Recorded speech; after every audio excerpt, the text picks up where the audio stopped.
Hello friends, আমি চলে এসেছি আমি কার্তিক নতুন YouTube channel to side kitchen. আজকে একটা নতুন রেসিপি নিয়ে। আজকে রেসিপি হচ্ছে চাউমিন। সেটা বানাতে কী কী উপকরণ লাগে আসুন দেখাই। তার আগে একটা কথা বলে দিই, আমার চ্যানেলে যেসব ভিডিও ছাড়া আছে আপনাদের যদি ভালো লেগে থাকে লাইক কমেন্ট শেয়ার করবেন, বেশি বেশি করে শেয়ার করবেন। আমি যদি আমার চ্যানেল নতুন হয়ে থাকেন প্লিজ সাবস্ক্রাইব করে দেবেন, নিজেদের নোটিফিকেশানটা অল করে দেবেন যাতে আমার ভিডিও আমাদের কাছে আগে পৌঁছায়।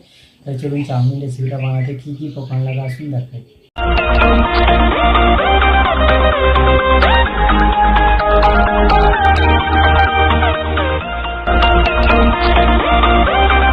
চাউমিন রেসিপিটা বানাতে কী কী উপকরণ লাগে আসুন দেখে দিই। তার আগে একটা বলে দিই, ভিডিওটা প্রথম থেকে শেষ অবধি দেখার অনুরোধ রইল।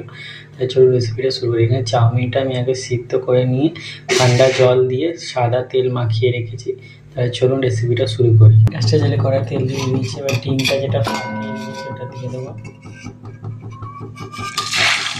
ডিমের ভুজিয়াটা করে নিয়েছি, তুলে নুন মাখিয়ে আলুটা দিয়ে দিয়েছি। আলুটা ভেজে নেবো।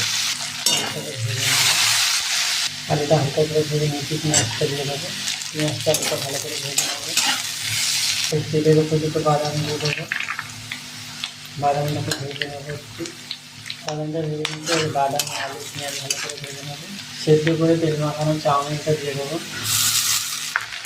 ভালো করে নেড়ে চেড়ে নেবো। এই ভেজে রাখা ডিমের ভুজিয়াটা 4টে কাঁচা লঙ্কা দিয়ে দেবো। ভালো করে নেড়ে চেড়ে নেবো। গোলমরিচের গুঁড়ো দিয়ে দেবো। গোলমরিচের গুঁড়ো দিয়ে ভালো করে ভেজে করে নেবো। আমার চাউমিন রেসিপিটা হয়ে গেছে, নামিয়ে নেব। দেখুন আমার চাউমিন রেসিপিটা হয়ে গেছে। এই রেসিপিটা যদি আপনাদের ভালো লেগে থাকে লাইক কমেন্ট শেয়ার করবেন ও বেশি বেশি করে শেয়ার করবেন। আর প্লিজ সাবস্ক্রাইব করে আমাদের পাশে থাকবেন। চলুন তাহলে দেখা হচ্ছে নেক্সট ভিডিওতে। এরকম নিত্য নতুন ভিডিও পাওয়ার জন্য আমাদের চ্যানেলটাকে অবশ্যই সাবস্ক্রাইব করে আমাদের পাশে থাকবেন। চলুন তাহলে দেখা হচ্ছে নেক্সট ভিডিওতে।